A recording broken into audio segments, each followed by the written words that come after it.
Snacks செய்ய போகிறோம். Pasta எப்படி செய்யணும் சொல்லுவேன். இப்போ 2 ஸ்பூனு ஆயில் ஊற்றிருக்கேன். கொஞ்சோடு சீரகம், அப்புறம் 4 தக்காளி, 4 வெங்காயம் அரைச்சி வச்சுருக்கு மிக்ஸியில்.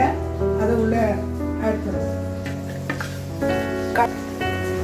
இப்போ இந்த மசாலா லேசாக அப்படியே வெந்து வருதுங்களா, இந்த டைமில் பட்டர் ஆட் பண்ணுறேன்.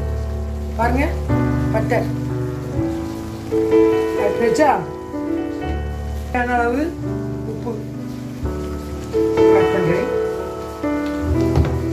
கொஞ்சோண்டு சிக்கன் மசாலா, காரத்துக்கு தனி மிளகாய் தூள், காரத்துக்கு தகுந்தவாறு உங்களுக்கு எப்படி தேவையோ. இப்போ நல்லா எண்ணெய் அப்படியே பிரிஞ்சு வருதுங்களா, இதை பாருங்க, உங்களுக்கு தெரியும். இந்த டைமில் 3 முட்டை, 3 முட்டை, 1 கிலோ பாஸ்தாவுக்கு 3 முட்டை, 1 கிலோ பாஸ்தாவுக்கு 3 முட்டை போதுமானது. அதை பாருங்க, பார்த்தீங்கன்னா அதுக்கு என்ன இதில் பாஸ்தாவை ஆட் பண்ணுறேன். சுவையான பாஸ்தா சூடா செஞ்சதோ, அது இந்த மழை நேரத்துல சாப்பிட்டா எப்படி இருக்குன்னு சொல்லுங்க.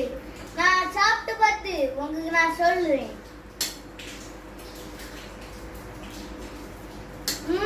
அருமை. வீடியோ பிடிச்சிருந்தா லைக் பண்ணுங்க, ஷேர் பண்ணுங்க, கமெண்ட் பண்ணுங்க. பாய்.